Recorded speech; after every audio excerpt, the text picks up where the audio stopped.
दुनिया के दो सबसे ताकतवर देशों की सेना आज हिंदुस्तान की सरजमीं पर एक साथ खड़ी है।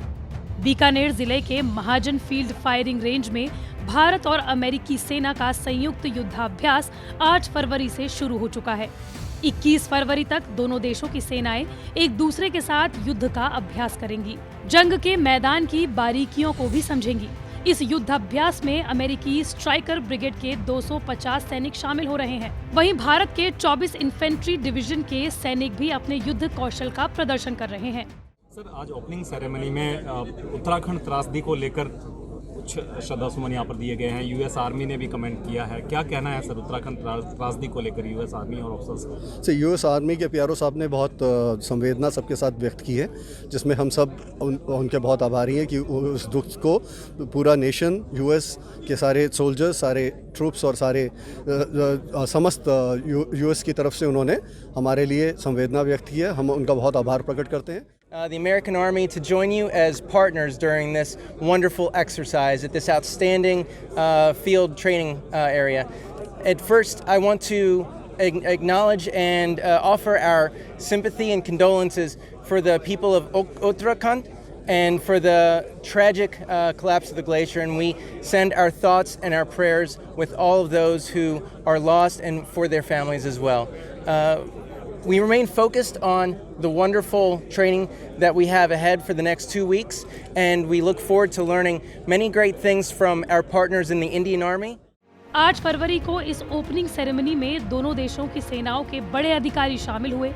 आसमान में गुब्बारे उड़ाकर इस युद्धाभ्यास का आगाज किया गया। दोनों देशों की सेनाओं ने मार्च पास्ट कर अपनी ताकत की एक झलक भी दिखाई।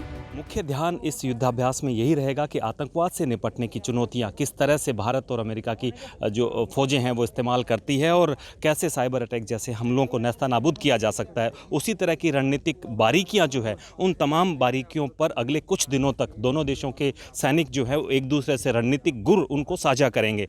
कहा जा सकता है कि ये ऐसा 16वां युद्धाभ्यास है भारत और अमेरिका की सेना के बीच में, जो कोविड के बाद पहली बार हो रहा है। और ये उस परिस्थिति में और भी ज़्यादा महत्वपूर्ण हो जाता है जब जो बाइडेन अमेरिका के राष्ट्रपति बने हैं और कमला हैरिस जो भारतीय मूल की हैं वो यहाँ पर उपराष्ट्रपति बनी हैं। दोनों देशों के सैनिकों का एक साथ अपना रण कौशल दिखाने का बस एक ही मकसद है, दुनिया की सबसे बड़ी समस्या वैश्विक आतंकवाद का खात्मा कैसे किया जाए। बीकानेर के रेतीले धोरों में अमेरिकी फौज के युद्धक टैंक भी लाए गए हैं। ये टैंक सामरिक दृष्टि से काफी महत्वपूर्ण माने जाते हैं। इस टैंक का नाम स्ट्राइकर है और युद्ध के कई मोर्चों पर यही टैंक सैनिकों की जीत की वजह बन जाते हैं। और इस तरह के जब साझा युद्धाभ्यास होते हैं तो यही चीज़ देखी जाती है कि एक दूसरे जो जवान है, एक दूसरे की जो सेनाएं हैं वो अपने अपने इक्विपमेंट्स का किस तरह से प्रयोग करती है।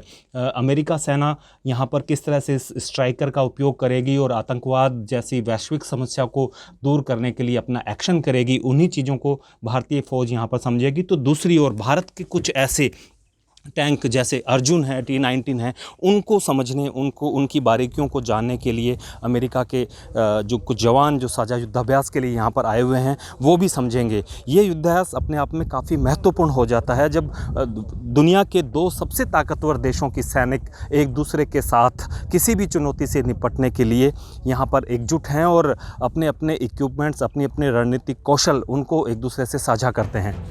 बीकानेर की महाजन फील्ड फायरिंग रेंज के अलावा भारत पाकिस्तान अंतर्राष्ट्रीय बॉर्डर पर स्थित जैसलमेर जिले में भी सेना का युद्धाभ्यास चलता रहता है। जैसलमेर और बीकानेर दोनों जिले सैन्य दृष्टिकोण से काफी अहम हैं। बीकानेर से ज्यादा जैसलमेर में भारतीय सेना अपने खुद के युद्धाभ्यास के साथ ही अन्य देशों की सेनाओं के साथ संयुक्त अभ्यास करती रहती है। और एक बार फिर से भारत और अमेरिका की सेना के साथ आने से भारत के सबसे बड़े दुश्मन चीन और पाकिस्तान के होश फाख्ता हो रहे हैं। राजस्थान तक के लिए बीकानेर से रवि बिश्नोई की रिपोर्ट।